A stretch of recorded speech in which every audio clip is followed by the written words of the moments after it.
చిన్న ఉపన్యాసం ఇచ్చి తప్పుకోవాలని తొందరగా వెళ్ళాలనే ఉద్దేశంతో నేను ఒక కార్యక్రమానికి వెళ్ళాలందువల్ల మీ దగ్గర ఏడు మాట చెప్పి దీనికి మెయిన్ కారకులు ఇవాళ మీరు చదువుకునడానికి ఆ రోజున కూచిపూడి వీర్రాజు గారు వ్యవస్థాపకులు ఇక్కడ స్కూల్ రావటం, వానపాముల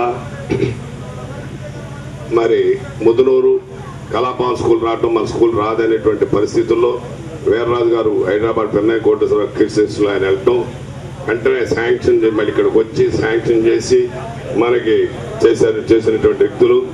మరి 5 రూములను 5 ఎకరాలు పొలం ఇస్తే కడతామని ఆ రోజున చెప్పడంతో శ్రీ వంకినేని శ్రీరాములు గారి జ్ఞాపకార్థంగా వారి కుమారులు పుట్టకొండ మనసోదన్నారు వారు కూడా, అదేవిధంగా ఏలూరి బ్రహ్మయ్య గారి జ్ఞాపకార్థం వారి భార్య అన్న కనకలక్ష్మి గారు, కార్లగడ్డ నాగయ్య గారి జ్ఞాపకార్థంగా వారి కుమారులు, సోరపనేని కోటయ్య గారి జ్ఞాపకార్థంగా వారి విరాళం, కూచిపూడి బాలకృష్ణ కూచిపూడి వీర్రాజు గారి సోదరులు విరాళం, మరి మాగంటి వీరభద్ర గారి జ్ఞాపకార్థం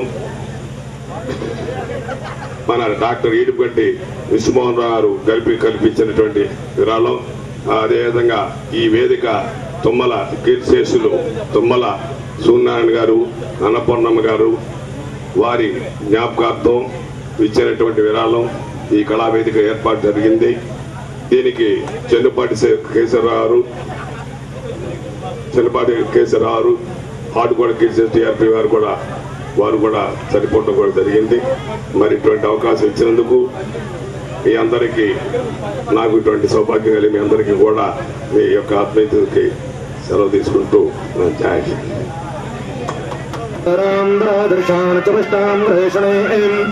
ఈశ్వరేకం సర్వభూతానాం తామిహ బహవయే శ్రేయో ఇదం వో గంధః సుగంధః. ఓం శతమానం భవతే శతశతమానం భవతే శతమైశ్వర్యం భవతే శతమితి శతం. ఓం దీర్ఘమాయుః ఆయుష్యేంద్రియః ప్రతిష్ఠతే.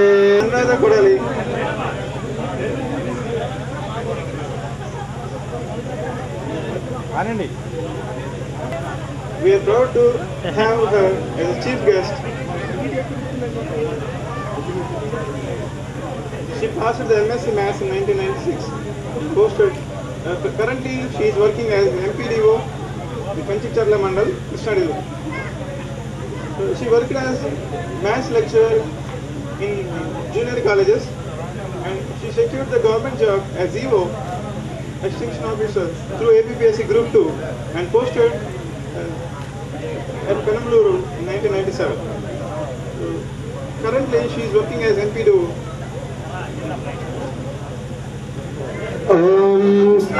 Some of her achievements.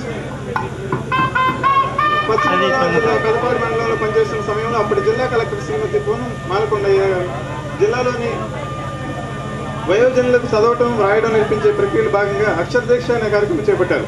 అప్పటి మండలంలోని ప్రజలందరినీ వినూత్న కార్యక్రమాల ద్వారా వారిని రాత్రిపళ్లకు రప్పించి పోటీ వాతావరణం నెలకొల్పి వారిలో స్ఫూర్తిని కలిగించడం ద్వారా మండలాన్ని రాష్ట్రంలోనే సంపూర్ణ అక్షరాస్యతతో ప్రథమ స్థానంలో నిలిపి అవార్డు సాధించడం, మండల ప్రజల అభిమానాన్ని చూరగొనడమే కాకుండా అప్పటి ఎమ్మెల్యే, కలెక్టర్, ముఖ్యమంత్రి, గవర్నర్ల ద్వారా ప్రశంసా పత్రాన్ని పొందడం జరిగింది.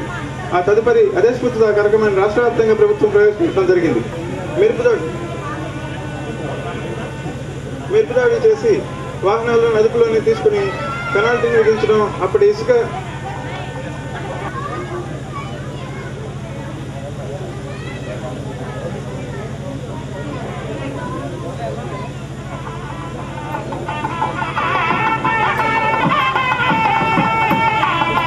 దీర్ఘమాయుః ఆయుష్యేంద్రియః ప్రతిష్ఠతే. శతమానం భవతే శతశతం భవతే శతమై.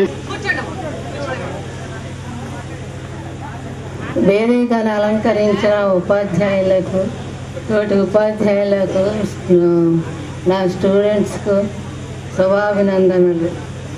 నాకు ఆరోగ్యం బాగోనందున ఎక్కువ మాట్లాడలేక మీకు ఆశీస్సులు అందజేస్తున్నాను. గ్రామ పెద్దలకు, వేదికను అలంకరించిన నా సోదర సోదరి ఉపాధ్యాయులకు, మా ప్రియమైన శిష్యులు శిష్యురాండ్రులకు అందరికీ శుభాభినందనములు. ఈ 2013 సంవత్సరం అంతా కూడా ఈ పాఠశాల ఉపాధ్యాయుల సన్మాన కార్యక్రమాలు హోరెత్తుతున్నాయి. ఈ సంవత్సరం జనవరి 13వ తారీఖున 83వ సంవత్సరం బ్యాచ్ చేస్తే అంతకు ముందే ప్రణాళిక వేసుకున్న వాళ్ళు కొన్ని ఇబ్బందుల వల్ల ఈ రోజుకి మార్చుకున్నారు. చాలా సంతోషం. మేమంతా కూడా ఈ పాఠశాలలో పనిచేసిన ఉపాధ్యాయులకి నాకు కొంచెం వ్యత్యాసం ఉంది. ఏంటి ఆ వ్యత్యాసం అంటే, ఇప్పుడు ఇదివరకు ఈ పాఠశాలలో పనిచేసిన అనేక మంది ఉపాధ్యాయులు గ్రామం విడిచి వెళ్ళిపోయారు, వేరే వేరే ప్రాంతాల్లో ఉన్నారు. నేను ఉపాధ్యాయుడిగా ఈ గ్రామాన్ని అనుకోకుండా వచ్చాను, నా ప్రమేయం లేకుండానే వచ్చాను. ఇక్కడే స్థిరపడిపోయాను. ఇక్కడే నేను దాదాపు 30 అంటే ఇప్పుడు దాదాపు 25 సంవత్సరాల వయసు ఉన్న వాళ్ళు ఎవరు కూడా నారాయణరావు గారు అంటే ఏ వ్యవసాయదారుడో లేకపోతే గ్రామ కాపరస్తుడో అనుకుంటారు. కానీ ఈ పాఠశాలలో దీర్ఘకాలము గణిత శాస్త్ర అధ్యాపకుడిగా పనిచేశానని మాత్రం అనుకోరు. ఎందుకంటే నేను ఇక్కడే ఉండటం చేత వారు నన్ను గుర్తించలేరు. నాకు ఉపాధ్యాయ వృత్తి యొక్క గౌరవం ఏ పదవిలో కూడా రాదని విశ్వసించిన వ్యక్తులలో మొదటి వాడిని. నాకు గణితం బోధించినప్పటికీ తెలుగు భాష అంటే అమితమైనటువంటి అభిమానం. మీ అందరికీ కూడా ఏ భాష నేర్చుకున్నప్పటికీ కూడా హిందీ నేర్చుకో, ఇంగ్లీష్ నేర్చుకో, ఇంకోటి నేర్చుకో, మన మాతృభాషని మరిచిపోవద్దు, మన సంప్రదాయాన్ని మరిచిపోవద్దు. అయితే గణితం అంటే చాలా మందికి అమ్మో లెక్కలు అనేటువంటి భయం కలగజేసింది ఎవరంటే అటు తల్లిదండ్రులు ఇటు ఉపాధ్యాయులు కూడా. నా అభిప్రాయంలో లెక్కలు అంటే మైసూర్ పాకం తిన్నట్టు లేకపోతే గులాబ్ జామ్ తిన్నట్టు అంత సులువుగా బోధించవచ్చు అని నేను విశ్వసిస్తాను. నేను 2 సంవత్సరాల పాప నుండి ఎంత పెద్దలైనా కూడా వాళ్ళకి అర్థమయ్యే రీతిలో గణితాన్ని బోధించటమే నా ధ్యేయం. నేను నా దృష్టిలో నేను సఫలీకృతున్నాయని చెప్పి నేను భావిస్తాను. అయితే ఉపాధ్యాయుడికే ఎందుకు గౌరవం వస్తుంటారా? ఏ డిపార్ట్మెంట్ మేము రిటైర్ అయిపోయి 20 సంవత్సరాలైనా మీరు మామూలు గురువుగా భావించి సన్మానం చేస్తారు. కానీ వేరు వేరు డిపార్ట్మెంట్లో పనిచేసేవాడు 2012లో రిటైర్ అయ్యి 2013వ సంవత్సరంలో ట్రెజరీ ఆఫీస్కి వెళ్ళి నాకు పెన్షన్ వస్తుంది బాబు చెక్ ఇవ్వమంటే ఎంత ఇస్తావనే భావన, అంటే నువ్వు తీసుకున్నవాడు కాదా మాకు లంచం ఎందుకు ఇవ్వనే ధోరణి ఉంది. ఇది ఒక్కటి ఉపాధ్యాయుడు పొందేటువంటి గౌరవం. ఉపాధ్యాయుడికి ఎక్కడా కూడా మచ్చలేని కనుక లేకపోతే జీవిత పర్యంతం కూడా వాళ్ళ పిల్లలకి వాళ్ళ పిల్లలకి కూడా మా మాస్టర్ ఇలా చెప్పేవారు అని అదే మాకు గొప్ప సన్మానం. అయితే ఒక్క విషయం మాత్రం చెప్తాను, మాకన్నా కూడా ప్రతి వ్యక్తికి కూడా మొదటి గురువు తల్లి. మీరు తల్లిదండ్రులను గౌరవిస్తేనే మమ్మల్ని గౌరవించినట్టు. ఎవరికైనా సరే మీకైనా మాకైనా మన తల్లిదండ్రులు మనకన్నా తక్కువ చదువుకున్న అయినప్పటికీ కూడా వారిని గౌరవించటం. మీరు ఎంత దూరాన ఉండా, 1000 కిలోమీటర్ల దూరంలో ఉండా ఒక చిన్న పలకరింపు ఫోన్ కాల్ వస్తే వాళ్ళకి ఎంతో ఆనందం వస్తుంది. ఈనాడు ఏంటి అంతా కూడా తల్లిదండ్రులను విస్మరించి మామూలుగా వేరే వేరే ఆశ్రమంలో ప్రవేశపెట్టేటువంటి పరిస్థితి ఈనాడు దాపరించింది. నేను మిమ్మల్ని తీసుకెళ్ళి చూడమంటలా. తల్లి మీ మొదటి గురువు. మీ తండ్రిదండ్రులను గౌరవిస్తేనే మమ్మల్ని గౌరవించినట్టు. మీరు తీసుకెళ్ళి వేరే పెట్టక్కర్లా. ఒక చిన్న ఆత్మీయమైనటువంటి మాట మీకు వాళ్ళకి ఎంతో ఆనందాన్ని, బలాన్ని, ఆరోగ్యాన్ని సమకూరుస్తుందని మీ అందరికీ కూడా చెబుతూ మన మాతృభాషని మర్చిపోవద్దు, తల్లిదండ్రులని మర్చిపోవద్దు. అదే గురువు అనేది మాత్రం నేను చెబుతున్నాను. ఉపాధ్యాయ వృత్తి అంటే నాకు అమితమైన గౌరవం ఉంటుంది. ఇప్పుడు దీంట్లో ఈ నిర్వహణ చేసినటువంటి రామకృష్ణ, వేణు, నాకే కాదు శిష్యులు, మా అబ్బాయి కూడా శిష్యులే, ప్రియ శిష్యులే. గుడ్లవల్లేరు ఇంజనీరింగ్ కాలేజీలో వాళ్ళంతా కూడా అక్కడ చదువుకున్న వాళ్ళే. వాళ్ళు ఎంతో కష్టపడి పైకి వచ్చారు. అలాగే అందరూ కూడా మా తల్లిదండ్రులు మాకేం ఇవ్వలేదు, నన్ను ఎంటర్ప్రైడ్ హై స్కూల్లో చదివించారని మీరేం బాధపడకలా. విలేజ్ లైఫ్లో ఉన్నటువంటి విద్య జీవితానికి ఫౌండేషను, అది జీవితానికి ఉపయోగపడుతుంది. డిగ్రీలు కాదు మనకు కావాల్సింది, జీవితాన్ని మనం అర్థం చేసుకొని సంఘంలో గౌరవంగా బతికే మనం చదువుకున్న విద్యకి మరి పరిపక్వం ఏర్పడుతుంది.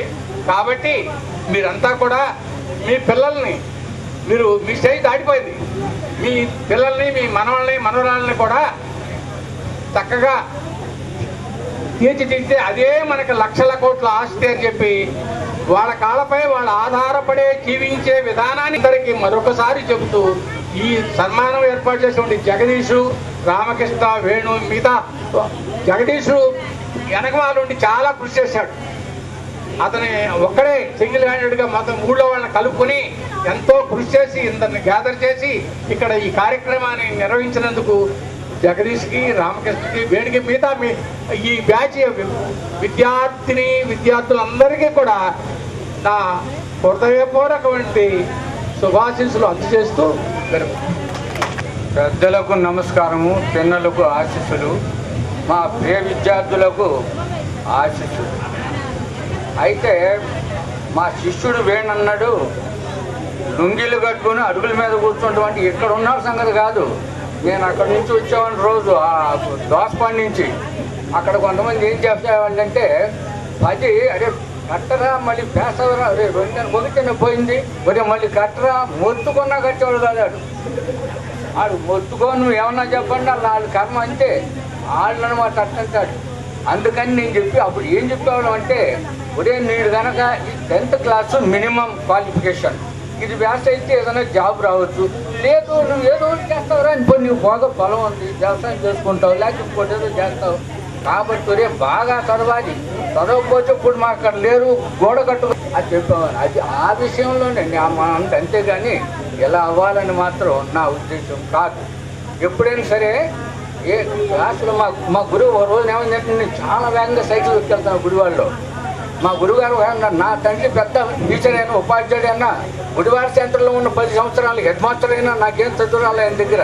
నా గురుగారు వేరే ఉన్నాడు, ఆయన ఆపాడు నన్ను సైకిల్. ఏంటి ఇంత వేగంగా తొక్కెళ్ళిపోతున్నాడు ఏంటి అన్నాడు. అమ్మో రేపు పొద్దునండి ఈ ఇన్స్పెక్టర్ గారు వస్తారంటండి, ఇన్స్పెక్షన్ గారు. అట్లాగా నేను ఒక్క సంగతి చెప్తున్నా వినమన్నాడు ఆయన. ఏంటండి అన్న, హృదయపూర్వకంగా వాళ్ళకు పాఠాలు రామని నువ్వు చెప్తావా అని నేను చెప్తానన్నా. అప్పుడు నువ్వు 6 నెలలకు ఒకసారి వచ్చే, సంవత్సరానికి వచ్చి ఆయనకి కానీ, లేకపోతే హెడ్ మాస్టర్ కుర్చీలో కూర్చుంటారు, అప్పుడప్పుడు ఊరికి నాటి ఇటు తిరుగుతూ ఉంటారే, వారికి కానీ గడిచి పాఠం చెప్పాల్సిన అవసరం లేదు, ఒక పై ఆడికి చదువు వీలైతే అన్నాడు. కాబట్టి మా వృత్తి ధర్మంగా మేము చేయటమే. అయితే ఇప్పుడు మీరు ఒక స్టేజ్కి వచ్చేసారు కనుక నేను ఒక సంగతి మీకు చెప్పాలనుకుంటున్నాను. అదేంటంటే, షెల్లీ ఏమన్నాడంటే, life is like many coloured dome అన్నాడు. జీవితము రంగురంగులతో కూర్చున్నటువంటి ఒక పెద్ద వలయం లాంటిది. Stage white radiance of eternity అని ఉంటుంది. అంటే stage white radiance of eternity అంటే జీవితంలో ఒక్కొక్కప్పుడు మనం తెలియకో తప్పులు చేయొచ్చు, అర్థమైందా? అది ఎటర్నిటీని దెబ్బతీస్తుంది. ఎటర్నిటీ అంటే ఇక్కడ అదర్ వరల్డ్లో ఉన్నటువంటి మంచి విషయం అనమాట. ఇక్కడ గుళ్ళు గోపురాలు అవనండి, అక్కడ మా సాయిబాబా అవనండి, ఇవన్నీ దేనికి? ఆ ఎటర్నిటీ కోసమే. కనుక స్టేజ్ ది ఎటర్నిటీ అంటే